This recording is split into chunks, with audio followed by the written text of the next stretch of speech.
मार संपत्ति पुअर नुहे एक ओडिशा हाईकोर्ट राय सुनाई जे वृद्ध बापा माँ को मानसिक एवं शारीरिक निर्यातना देउथबा पुओ बहु उद्देश्य हाईकोर्ट एक कड़ा निर्देश देइछंती। हाईकोर्ट कहिछंती जे हिंदू हिताधिकारी आईन रो धारा 14 अनुसार टेलीविजन स्क्रीन रही जे कौन कहिछंती हाईकोर्ट हिंदू उत्तराधिकारी आईन रो धारा 14 अनुसार माँ को नाम संपत्तिर से पूर्ण मालिकाणी एवं सही घरे रहिबा पई पुओ बहुंकर आईनगत अधिकार आदु नाही। नमस्कार दर्शक बंधु, पुओ बहु को संपत्ति बेदखल करिपारिबे माँ हाईकोर्ट निष्पत्ति। किंतु आज्ञा जानिचंती किछि क्षेत्र में इमिति हेइची जे कि आपणकर जमी बाड़ी मध्य अछि आपण को मध्य भी बापा माने निज पुओ हेइकि मध्य कि स्त्री हेइकि मध्य भी अधिकार माने घर बोउ हेइकि मध्य अधिकार दिया जाय नै, किंतु सेटा अलग लोक मध्य भी सेमान को मध्य भी ताका माँ बापा मध्य माने किछि माने संपर्क जोड़िला परे मध्य भी ताको मध्य भी अर्पण कर दैचंती, जा पर मध्य भी किछि घरे मध्य पुओ बहु मध्य भी से जमी बाड़ी पई मध्य भी एपंत घर को मध्य भी आसी पारु नाहंती। हाईकोर्ट राय जे वर्तमान आसी पहुंची हाईकोर्ट गुरुत्वपूर्ण राय देखंतु जमी बाड़ी मीमांसा देखंतु कोन आसी पहुंची हम कहू जो माने बापा मां को वृद्धाश्रम रे छाडी आसुछंती बापा मां को ऊपर अत्याचार करूछंती बापा मां को खाइबा पई दउ नाहंती सेमान को पई यह अत्यधिक गुरुत्वपूर्ण खबर।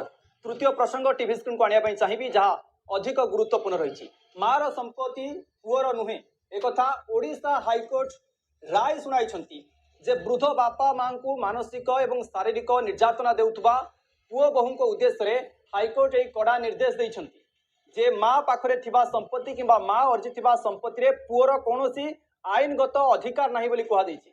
माँ को अर्जित आज्ञा देखिले किंतु आज्ञा ये जो खबर आज्ञा बाहर छि ना ये बर्तमान आउ गोटे कथा मु आपनकर कमेंट कथा देखंतु चाइल्ड हारासमेंट ऊपर कोर्ट कौन करूची कहीं ना पिलाटे कौटी जाई केस करि पारु नाही बापा माँ पिला मान को बहुत पिटंते अत्याचार करते से कोर्ट कौन कहूची गोटे कथा कहले मो तीन मामू माई मो अजा आई को पिटिले मारिले पेंशन आउ जगह पाई मो अजा आई को जीवन को मारिदेवा बसिले मो माँ ताको रक्षा करने को आनी सेवा करिले मो मार जगह उपरे मो मामू माई माने माड़ी बसचंती से क्षेत्र मध्य कौन करा जीवो का घर आज्ञा हेछि मत आज्ञा कहिबे जदि से बापा मार दुई पुओ होइथिबे से माँ बापा गोटे पुओ बहु भल पाउथिबे आउ गोटे पुओ बहु को हैरान करुथिबे संपत्ति बाड़ी दवा पई चाहू नथिबे आउ से पुओ दिन मजूरिया होइतिबो ताहाले कौन करिवो आज्ञा कथाटी बहुत क्रिटिकल कथा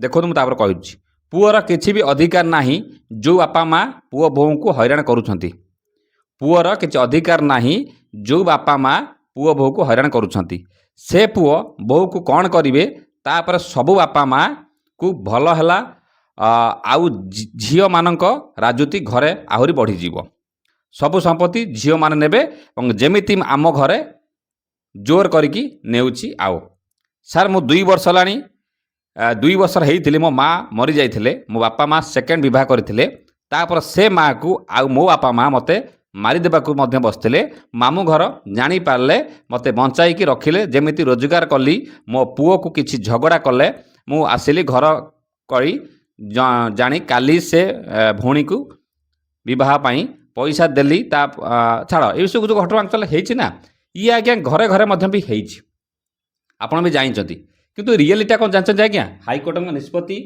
आउ गोटे कथा कहूँ तापर आगे कहूँ से सब देखिए बहुत इन्फर्मेशन वीडियो हाईकोर्ट कराए संपत्ति बाड़ी कथा आज्ञा चैनल को नुआ आसते सब्सक्राइब कर बेल आइकन दबाई थे फेस फॉलो कर रखिए छोट छोट कथा आम उठाऊँ ताकि आप किसी गोटे हेल्प आपको मिलवा दरकार देखो हाईकोर्ट ना निष्पत्ति आप देखो ताहले सेमानकु संपत्तिर बेदखल करा जाई पारे ए संपर्क रे मध्य गुरुत्वपूर्ण राय सुनाई जदि वयस्क पितामाता को संतान माने निर्यातना देउथबे ताहले माँ चाहिए जदि संपत्ति सेमानकु बेदखल करा जाई परियो बोली गुरुत्वपूर्ण राय मध्य हाईकोर्ट सुनाई 1989 मसीह पंजीकृत विक्रय पत्र माध्यम एक जमी किनिथिले आवेदनकारी सेठारे देखो लिखाई हिंदू उत्तराधिकारी आईन धारा 14 अनुजाई माँ नाम संपत्तिर से पूर्ण मालिकाणी एवं से घरे रहिया पुओ बहु अंकर आईनगत अधिकार नाही आउ जदि वयस्क पितामाता को संतान निर्यातना दौथे ताहले से संपत्ति बेदखल करें।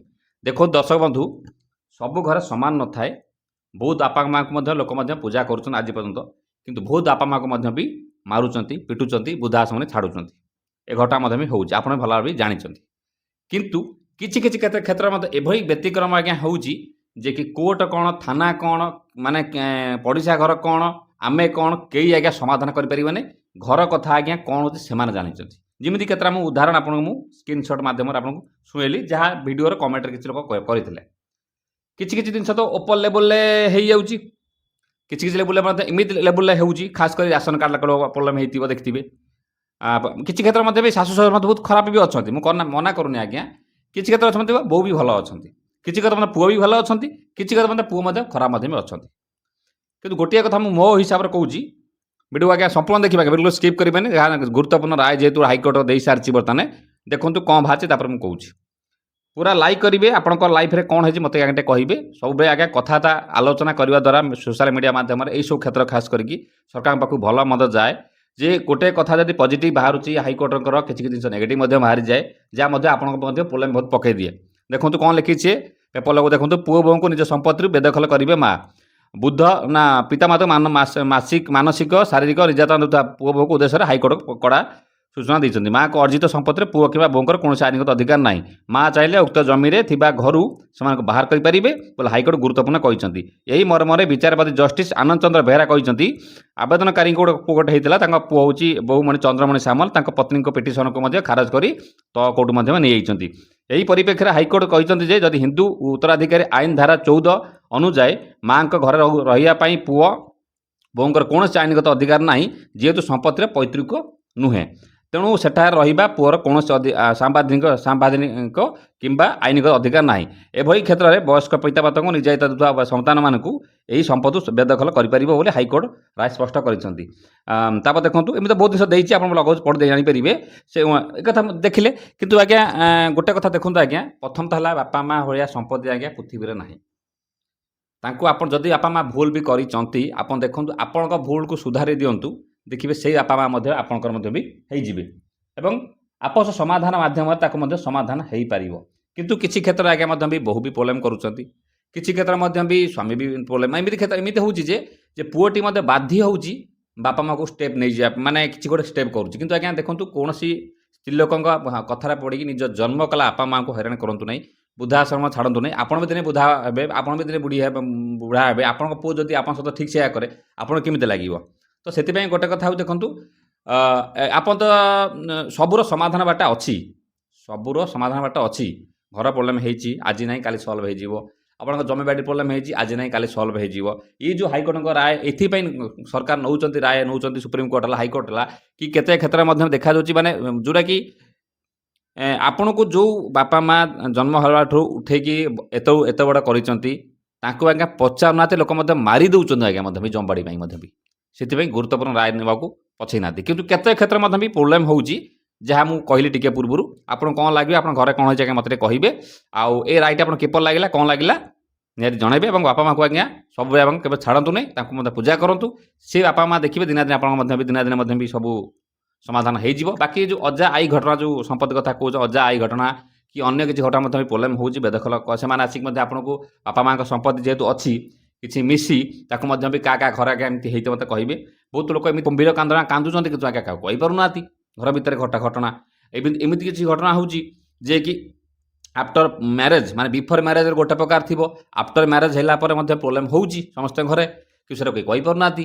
କିଛି କିଛି କ୍ଷେତ୍ରରେ ମଧ୍ୟ ବି ପୁଅ ମଧ୍ୟ ସବୁ ଜାଣିକି ମଧ୍ୟ ସ୍ତ୍ରୀକୁ ଡରିକି ମଧ୍ୟ ରହୁଛନ୍ତି। ଏମିତି କ୍ଷେତ୍ର ମଧ୍ୟ ହେଉଛି, ମଧ୍ୟ ବି ଅସୁବିଧା ହେଉଛି। ତେଣୁ ସମସ୍ତଙ୍କ ଘରର ସମସ୍ତଙ୍କ ସିଚୁଏସନ୍ ଅଲଗା ଅଲଗା ଅଛି ଆଜ୍ଞା। କେବେ ସବୁ କୋର୍ଟ ଚାହିଁଲେ ଗୋଟେ ରାୟ ଦେଇପାରିବନି ସମସ୍ତଙ୍କ ଘର ପିଛା। ତ ସେଥିପାଇଁ କୋର୍ଟ ଆଶ୍ରୟ ନେବାକୁ ପଡ଼ିବ। ଆପଣଙ୍କର ଯଦି ଡିଗ୍ରୀ ଆପଣଙ୍କ ତରଫରୁ ଯଦି କଥା ଠିକ୍ ଥିବ ଆପଣ ଜିତିବେ, ତାଙ୍କ ତରଫରୁ ଯଦି କଥା ଠିକ୍ ଥିବ ତାଙ୍କୁ ମଧ୍ୟ ଜିତିବେ। କିନ୍ତୁ ସରକାର କି କୋର୍ଟ ମାତ୍ର ଏଭଳି କିଛି ସମନ୍ୱୟ କରାଯାଉ ଯେ କି ଯେପରି ଯଦି ଜଣେ ଧରନ୍ତୁ ଗୋଟେ ଝିଅ ପିଲାଟେ ଯଦି ଚାପଡ଼ା ମାରୁଛି ପୁଅ ପିଲାଟାକୁ, ଯଦି ଝିଅ ପିଲାଟାର ଦୋଷ ବହୁତ ଝିଅ ପିଲାର ଦୋଷ ଆକ୍ଚୁଆଲି ଥିବ, କିନ୍ତୁ ଓଲଟା ପୁଅ ପିଲା ମାରିଥିବ, କିନ୍ତୁ ଆପଣଙ୍କର ଆଇନଟା କ'ଣ ଯାଉଛି ନା ଝିଅକୁ ସୁରକ୍ଷା ଦେଉଛନ୍ତି, ପୁଅକୁ ଆଜ୍ଞା ଜେଲ୍ ପଶୁଛି। ଏ କ୍ଷେତ୍ରରେ ସେ ଝିଅ ଯଦି ରେପ୍ କରିବା ପାଇଁ ମଧ୍ୟ ଲେଖିଦେଇଥିବ, ପୁଅ ମଧ୍ୟ ଜେଲ୍ ଯାଇକି ସଡ଼ିବ। ଏଇଆ ହେଉଛି, ସେଇ କ୍ଷେତ୍ରରେ ମଧ୍ୟ ବି ଆଇନଟାକୁ ମଧ୍ୟ ତର୍ଜମା କରାଯାଏ, ପ୍ରକୃତରେ ସେ ଠିକ୍ କହୁଛି ନା ଭୁଲ କହୁଛି। ଇଏ ଯିଏ ଆପଣଙ୍କର ବାପା ମା' ଯେଉଁ ଆଉ କାହା ବୁଦ୍ଧିରେ ପଡ଼ିକି ଏମିତି ପ୍ରଲୋଭିତ ହେଇକି କହୁଛନ୍ତି ନା ଆଜ୍ଞା ଇଏ ଠିକ୍ କଥା କହୁଛନ୍ତି, ତାକୁ ଯଦି ବିଚାରକୁ ନ ଯିବ ଦେଖିବେ ବାପା ମା କ୍ଷେତ୍ର ଛାଡ଼ିଲା ପରେ ମଧ୍ୟ ବି କିଛି ପୁଅ ମଧ୍ୟ ବି ପୁଅ ବୋଉ ମଧ୍ୟ ବି ଭଲ ବାଟକୁ ଆସିବେ, ଭଲ ମଧ୍ୟ ବି ସେମାନେ କିଛି ସଜେସନ୍ ପାଇବେ। ଏମିତି ମଧ୍ୟ କାହା ଘର ମଧ୍ୟ ହେଇଛି ମୋତେ ଆଜ୍ଞା ଟିକେ କମେଣ୍ଟ କରି କହିବେ। ଏ ଗୁରୁତ୍ୱପୂର୍ଣ୍ଣ ରାୟ। କିନ୍ତୁ ଗୋଟେ କଥା ଶେଷରେ ମୁଁ କହୁଛି, ବାପା ମା ଭଳିଆ ସମ୍ପତ୍ତି ପୃଥିବୀରେ କେଉଁଠି ନାହିଁ। ଚେଷ୍ଟା କରନ୍ତୁ ଭାଇ ବାପା ମା ସମସ୍ତଙ୍କୁ ଏକଜୁଟ ହେଇକି ରହିବା ପାଇଁ। ଝଗଡ଼ା କଳି ଝଗଡ଼ା ଆଜ୍ଞା ସମସ୍ତଙ୍କ ଘର ଅଛି, କିନ୍ତୁ ସମାଧାନ ହେବା ପାଇଁ ଗୋଟେ କଥା, ମିଶିକି ରୁହନ୍ତୁ ଆଜ୍ଞା, ଭଲ ରହିବ ସଂସାରଟି। ଏବଂ ଲୋକଙ୍କ ଘରେ ମୁଁ ଦେଖିଛି ବଡ଼ ବଡ଼ ପରିବାର ଅଛି, ଲୋକଙ୍କର ଭଲ ଅଛି, କିନ୍ତୁ ଲୋକଙ୍କର ଦୁଇ ଭାଇ ଭିତରେ ଏମିତି ପରିସ୍ଥିତି ହେଉଛି ଆଜ୍ଞା, ଗୋଟେ ଭାଇକି ମଧ୍ୟ ମର୍ଡର କରିବାକୁ ପଛଉନାହାନ୍ତି, ବିକିବେ ମଧ୍ୟ, ଏମିତି ବହୁତ କିଛି ହେଉଛି। ଆପଣମାନେ ଟିଭି ନ୍ୟୁଜ୍ ଦେଖିଥିବେ। ତ ଏଇ ଗୁରୁତ୍ୱପୂର୍ଣ୍ଣ ରାୟ ଆସି ପହଞ୍ଚିଲା ଯେ ହିନ୍ଦୁ ଉତ୍ତରାଧିକାରୀ ଆଇନ ଧାରା 14 ଅନୁଯାୟୀ ମାଙ୍କ ନାମରେ ସେ ସମ୍ପତ୍ତିକ ସେ ପୂର୍ଣ୍ଣ ମାଲିକାଣୀ ହେଇପାରିବେ। ମା ଚାହିଁଲେ ଯାହା କରିବା କଥା ଚାହିଁଲେ ବି କରିପାରିବେ। କରିଥାନ୍ତୁ। ନମସ୍କାର, ଜୟ ଜଗନ୍ନାଥ। ଆପଣ କ'ଣ ଲାଗିଲା ନିହାତି ମୋତେ କହିବେ। ରାଜସ୍ୱ ପୂଜାରୀ ଯେଉଁ ସୁରେଶ ପୂଜାରୀ ମୋତେ କହିଛନ୍ତି ଜମ୍ବାଡ଼ି ମତର କାଗଜପତ୍ର ଯେଉଁ ପ୍ରୋବ୍ଲେମ୍ ହେଇଥାଏ ତାକୁ ମଧ୍ୟ ଜଲ୍ଦି ସର୍ଟ ଆଉଟ୍ କରିପାରିବେ। ମଧ୍ୟ ଅନଲାଇନ୍ ମାଧ୍ୟମରେ ବାରକୋଡ଼ ରହିବ, QR କୋଡ଼ ରହିବ ମଧ୍ୟ କହୁଛନ୍ତି। ଏଇଠି ସେ ଭିଡ଼ିଓ ଅଛି ଆଜ୍ଞା, କ୍ଲିକ୍ କରି ଟିକେ ଦେଖିବେ। ନମସ୍କାର।